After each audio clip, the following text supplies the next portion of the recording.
Evangelio de nuestro Señor Jesucristo según San Mateo. Gloria a ti, Señor. Jesús tomó a Pedro, a Santiago y a su hermano Juan y los llevó aparte a un monte elevado. Allí se transfiguró en presencia de ellos.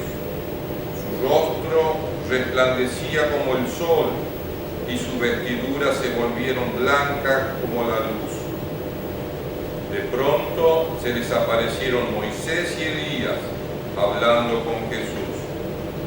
Pedro dijo a Jesús: Señor, qué bien estamos aquí. Si quieres, levantaré aquí mismo 3 carpas, una para ti, otra para Moisés y otra para Elías. Todavía estaba hablando cuando una nube luminosa lo cubrió con su sombra y se oyó una voz que decía desde la nube: Este es mi Hijo muy querido, en quien tengo puesta mi predilección. Escúchenlo. Al oír esto, los discípulos cayeron con el rostro en tierra, llenos de temor. Jesús se acercó a ellos y tocándolos les dijo: Levántense, no tengan miedo. Cuando alzaron los ojos, no vieron a nadie más que a Jesús solo.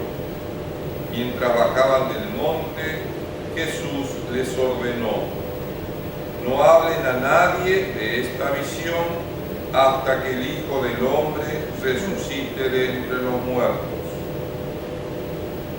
Palabra del Señor. Gloria a ti, Señor Jesús.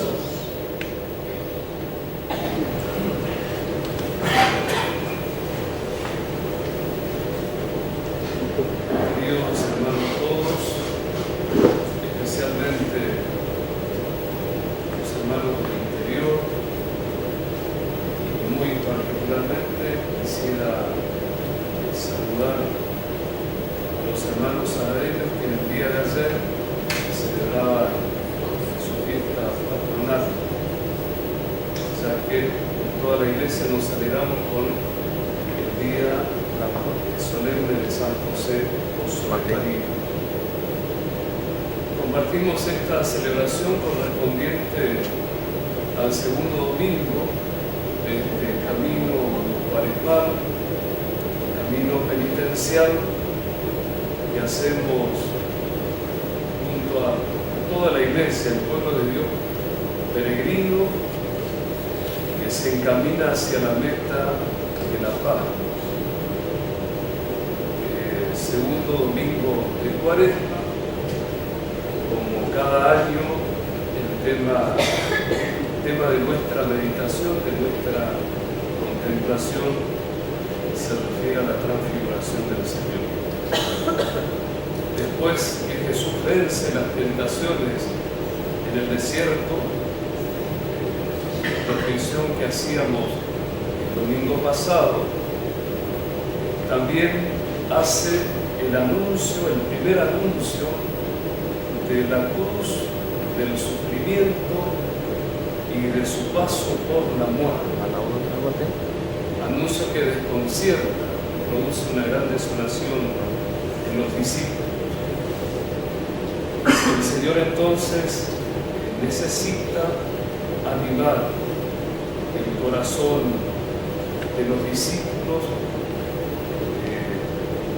que han perdido de alguna manera las esperanzas que habían puesto en este Jesús humano, pensando que sería el libertador de su pueblo, aquel que nos libraría de la opresión de los romanos. Jesús, nos cuenta el Evangelio de San Mateo, toma consigo a Pedro, a Santiago y a Juan y los lleva al monte, a la montaña, en donde se transfigura, es decir, su aspecto cambia de forma, su figura se transforma, su imagen, su persona. Jesús manifiesta con su transfiguración esa divinidad que los discípulos no alcanzaban a descubrir, no alcanzaban a ver. Con la transfiguración, Jesús revela lo que estaba oculto bajo el velo de su humanidad. Él es Dios, Él es el Hijo verdadero de Dios, Él es el Mesías esperado. Ya sabemos que el monte, la montaña, también la presencia de Moisés y Elías en la transfiguración tienen ese trasfondo bíblico del Antiguo Testamento, al cual no podemos trasfondo al cual no podemos referirnos en este momento por una cuestión de espacio, de tiempo.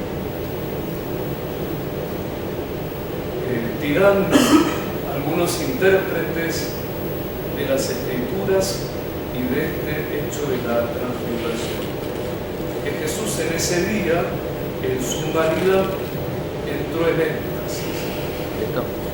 El éxtasis será ese estado de felicidad absoluta, de felicidad plena que alcanza el Señor.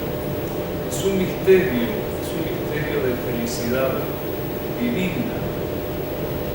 Todo el torrente de alegría que fluye del Padre y del Hijo, que es el mismo Espíritu Santo, en esa ocasión desbordó esa humanidad de Cristo. Jesús entra entonces en éxtasis en su transfiguración. Por eso Pedro, al contemplar y al ser partícipe de alguna manera de ese ámbito misterioso de felicidad plena, exclama diciendo: Señor, qué bien estamos aquí. Hagamos 3 carpas, una para ti, otra para Moisés y otra para Elías. Lo que pasa es que Pedro tiene una experiencia de cielo en la tierra. Por un momento tiene experiencia de eternidad aquí en la tierra. Pero Jesús le dirá que es necesario bajar al llano, que es necesario volver a la vida cotidiana, que es necesario hacer el tránsito todavía por este mundo, es necesario hacer la peregrinación, pasar por el sufrimiento y por la cruz para alcanzar la misma gloria que anticipa el Señor Jesús con su transfiguración. Estos 2 personajes bíblicos de Moisés y Elías nos recuerdan que también ellos hicieron su propia cuaresma. Moisés y Elías hicieron esa experiencia profunda, transformadora del desierto, y por eso llegaron a la cumbre, por eso llegaron a la parte más alta del monte, por eso pudieron encontrarse con Dios cara a cara. Es decir, Moisés y Elías experimentan el final del camino cuaresmal, se encuentran con Dios cara a cara. ¿Con quién dialogan? Como con un amigo. En la transfiguración Jesús entonces revela a los suyos su divinidad, justamente para que superen la tentación del desaliento que provoca el ocultamiento y la cruz. Pedro, decíamos, pregunta por la contemplación, un estado de felicidad perfecta, y ya no quiere volver a las preocupaciones cotidianas. Quiere eternizar ese momento. Pero Jesús va a alentarlos diciéndoles que justamente no tengan miedo. Es necesario que se cumpla la voluntad del Padre. Pero aquí quisiera destacar lo que San Mateo, a diferencia de otros evangelios, trae como centro de este acontecimiento de la transfiguración. Para San Mateo no es tan importante la visión que tienen los 3 apóstoles, sino la audición, es decir, lo que escuchan, esa voz que escuchan, que proviene del cielo, que se identifica con la voz del Padre, la misma voz que garantizaba o acreditaba al Hijo después del bautismo en el río Jordán.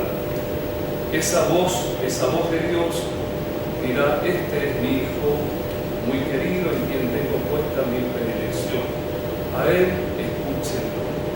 En este tiempo nuevo del anuncio del Evangelio de Jesucristo, en este tiempo en el que Él inaugura el reinado de Dios en el mundo y entre los hombres, ahora es necesario escuchar la voz del Hijo. Quien escucha la voz del Hijo, escucha a Dios. Quien escucha a Jesús, ¿no?, ya ha escuchado lo que Moisés y Elías han predicho o han anticipado, según las Sagradas Escrituras. Este es mi Hijo muy amado, este es mi Hijo el predilecto, a Él deben escuchar. No hay otro a quien obedecer a partir de este momento. No hay otro a quien seguir. No hay otra voluntad que cumplir en nuestra vida de seguidores, de creyentes de Jesús, sino la voz del Hijo, la voz predilecta del Hijo, que en definitiva es la palabra de Dios hecha carne, la palabra de Dios hecha humanidad y que viene a habitar entre nosotros. La palabra del Hijo es entonces la única expresión plena y definitiva de la voluntad del Padre. Jesús queda solo, desaparecen Moisés y Elías, los invita a levantarse con todo lo que significa, ¿no?, esta palabra. Levántense, no tengan miedo, no tengan miedo. Yo estoy con ustedes. Todo aquel que comparte mi camino de cruz y mi sufrimiento también va a ser partícipe de mi gloria, va a ser partícipe de esa felicidad plena anticipada en la tierra, en el monte de la transfiguración. La transfiguración, como todos los misterios de la vida de Cristo, no lo afecta solamente a Él, sino también a su cuerpo, que es la Iglesia. Todos estamos llamados a transfigurar, a ser partícipes de esa gloria divina por la conversión, por la transformación de la mente y del corazón. Nuestra tarea, nuestra misión a partir de ahora será la de justamente transfigurar nuestro corazón, transformándolo al modo de Jesús, adoptando sus sentimientos, los sentimientos de Cristo. Nuestra misión será ahora la de transfigurar nuestras relaciones con los demás. Si fuimos partícipes de los sufrimientos de Cristo y fuimos transfigurados con Él, seguro alcanzaremos la felicidad plena, esa que el Señor anticipa en este día para animarnos a continuar nuestro camino penitencial, nuestro camino hacia la recta